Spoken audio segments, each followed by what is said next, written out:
Shalom anak-anak. Sudah siap untuk belajar firman Tuhan? Hebat. Ayo kita nyanyikan dulu lagu Mata Tuhan Melihat. Ayo semuanya tepuk tangan.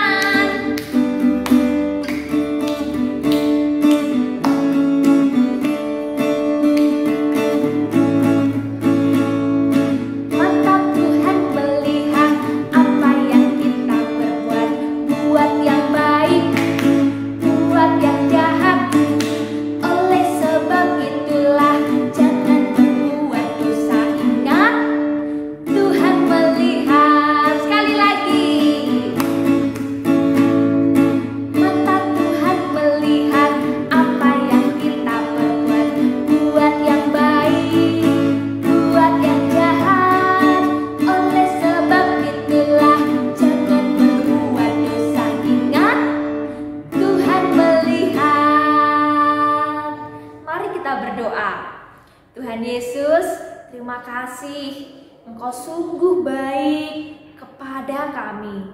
Terima kasih Tuhan terus menyertai hidup kami.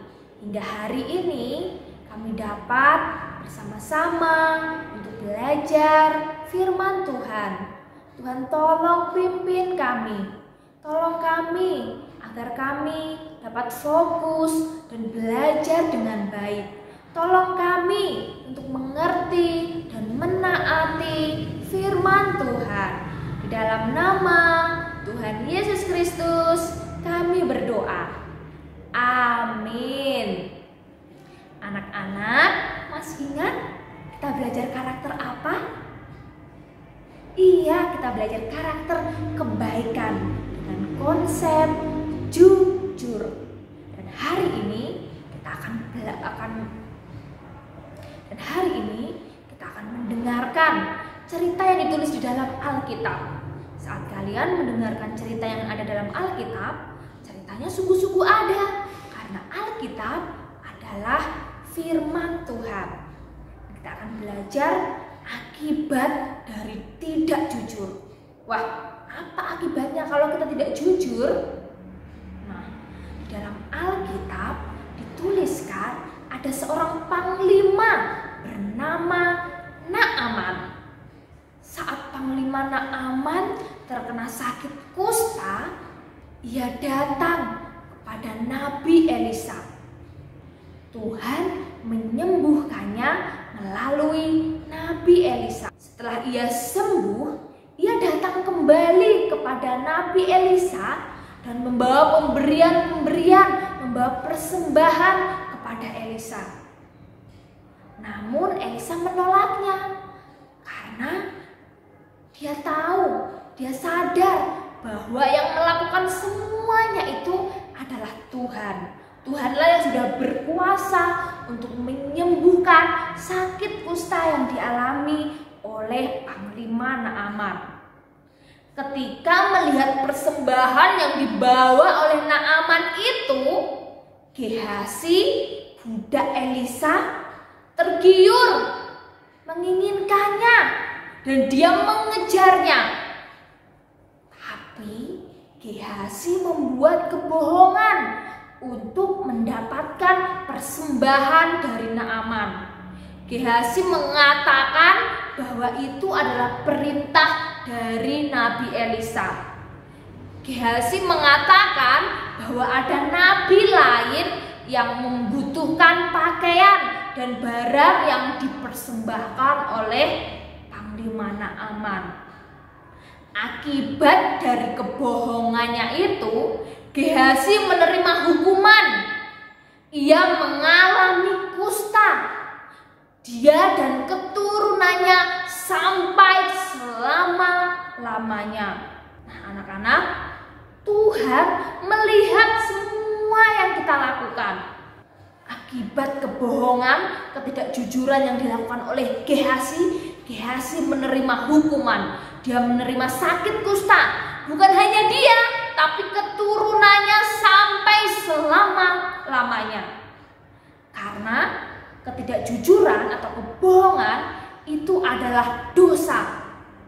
Anak-anak, akibat dari ketidakjujuran atau lambat pasti akan terlihat atau pasti akan ketahuan.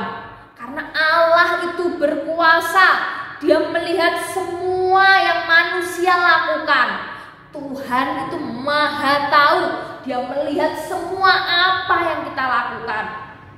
Untuk itu kita harus selalu bersikap jujur, baik di dalam perkataan kita maupun di dalam perbuatan yang kita lakukan. Seperti kemarin, saat kalian dengan tidak sengaja menjatuhkan barang milik orang dan mungkin barangnya itu sampai pecah, kalian harus berani mengakui kesalahan. Ketika kalian melihat sesuatu, kalian juga harus berani mengatakan dengan sebenarnya. Dan ketika kalian mendapatkan pesan dari papa, mama untuk disampaikan kepada kakak, kalian harus juga sampaikan pesannya itu dengan jujur, tidak mengurang-ngurangi pesannya.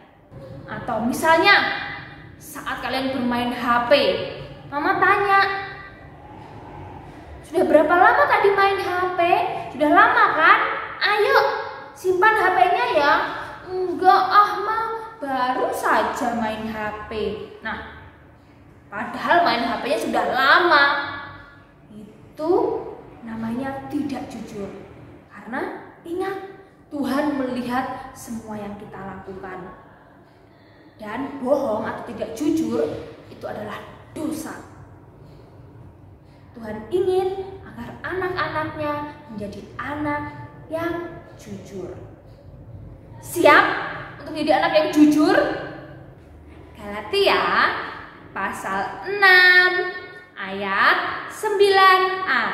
Janganlah kita jemu-jemu berbuat baik. Galatia pasal 6 ayat 9a. Janganlah kita jemu-jemu berbuat baik. Mari kita berdoa. Tuhan Yesus, terima kasih kami sudah belajar firman Tuhan. Ampuni kami kalau kami sering tidak jujur. Ampuni kami untuk kesalahan yang kami lakukan. Dan tolong kami agar kami menjadi anak Tuhan yang jujur dalam perkataan kami, dalam perbuatan kami. Kami mau selalu jujur. Terima kasih Tuhan, mampukan kami untuk menaati firman-Mu. Di dalam nama Tuhan Yesus Kristus kami berdoa. Amin. Terima kasih anak-anak sudah menjadi pendengar yang baik. Ayo belajar untuk menjadi anak yang jujur. Tuhan Yesus memberkati.